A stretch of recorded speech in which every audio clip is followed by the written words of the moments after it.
La Cour attendit que par le jugement daté du 20 juin 1958, le tribunal correctionnel de Prades a condamné X, inculpé d'incendie involontaire de forêt, à 10 000 francs d'amende avec sursis, à allouer à l'administration des eaux et forêts une somme de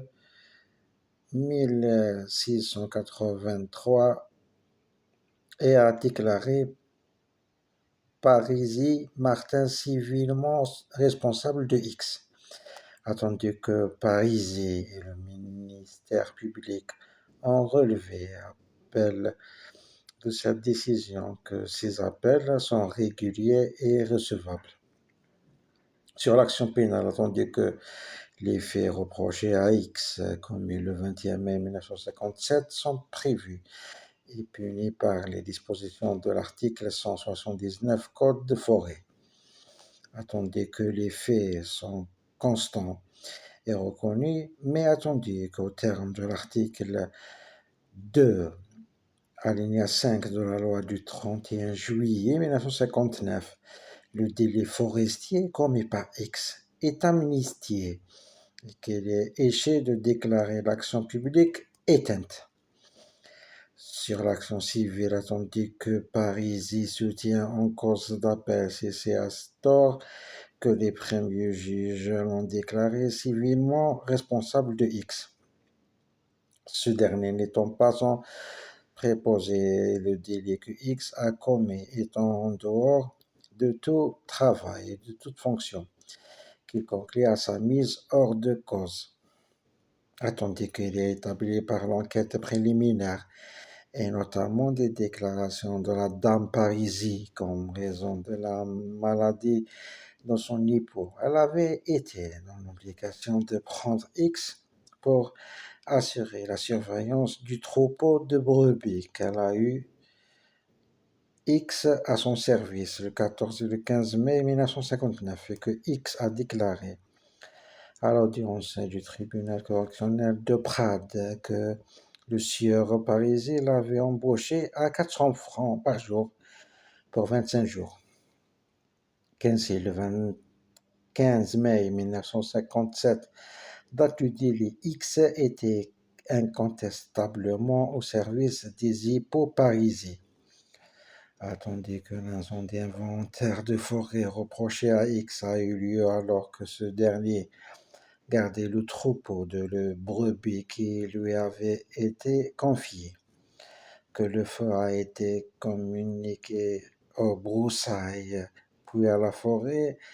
domaniale par une allumette non éteinte que X venait d'utiliser pour allumer une cigarette. Attendez qu'au terme de l'article 1384 Code civil, les commettants ne sont pas seulement responsables du dommage causé par leur domestique ou préposé dans les fonctions auxquelles ils ont été employés, mais que cette responsabilité s'étend même aux dommages résultant de l'abus de fonction, à moins que le fait dommageable ne se rattache pas à aucun lien avec l'exécution du mandat confié. Attendez que c'est le fait d'allumer une cigarette constituant en principe un acte personnel et indépendant des fonctions qui sont généralement confiées à un préposé. La responsabilité du commettant doit être néanmoins retenue dès lors que le fait dommageable se rattache par un lien de causalité ou de connexité à l'exercice des fonctions ou que ces fonctions ont facilité la commission du fait dommageable. Qu'il n'est nullement contesté que le feu a été mis par inadvertance par X alors qu'il s'assurait la garde des brebis appartenant aux époux parisiens, attendu au surplus que la déficience mentale de X ne saurait constituer une cause d'exonération pour les époux parisiens, qui n'ignoraient pas cet état psychique et connaissaient ses habitudes de fumeur.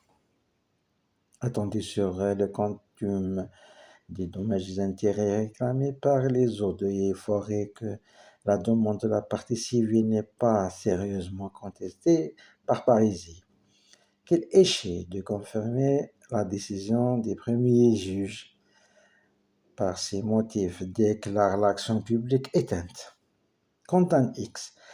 et Parisie Martin, ce dernier pris en sa qualité de civilement responsable à verser à l'administration des eaux et forêts la somme de 1 683 francs avec intérêt de droit.